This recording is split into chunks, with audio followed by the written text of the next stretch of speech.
to get her out of jail. During that time, we had some friends who, we all stayed there for several years. We lived there for 9 years, and then we all go our separate ways.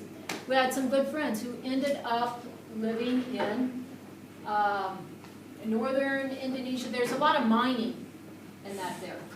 And there are 2 international schools. One's at the top of the mountain, the other's at the bottom of the mountain. And in August one year, right before school started, all the new teachers and returning teachers, they were going off for a picnic before school so they could get to know each other and all that. On their way back, they're in several cars, a line of cars, and somebody begins shooting at them. And what most people in the world do not know, it is the largest direct attack on American citizens, terrorist attack on American citizens. They were killed. But it didn't really get publicized very much because it was a mining community and all that. The shooting in that lasted for about 30, 40 minutes. And the guy in the first car of the caravan of cars, he was shot point blank, killed, boom. Shot his wife. They were very good friends. Another couple, they had and their daughter must have been maybe around 5 at that time. Was she in the car? She was in the car. They all got shot. They were hiding behind the cars while they were being shot at.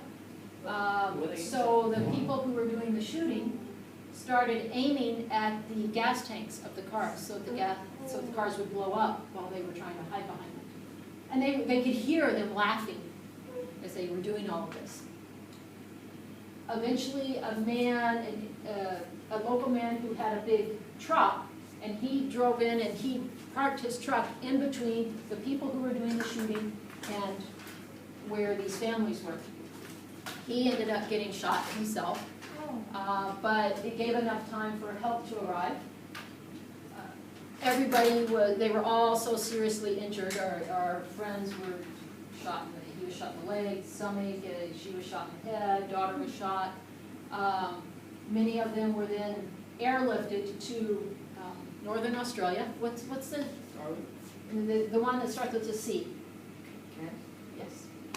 They ended up having to live there for 6 months or so until they were well enough then to be able to travel. The local government did finally round up about 12 guys and took them to trial, said these are the guys who did it. What came out then a few years later was, in fact, it was not those 12 guys.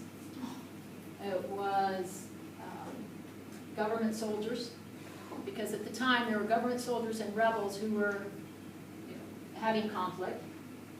And the companies, the mining companies, had stopped paying their protection fees. And so the government soldiers were trying to make a point out of this is what will happen if you don't keep paying your protection fees. So armed conflict and wars and that, it's not just about soldiers fighting each other anymore. Everybody gets involved.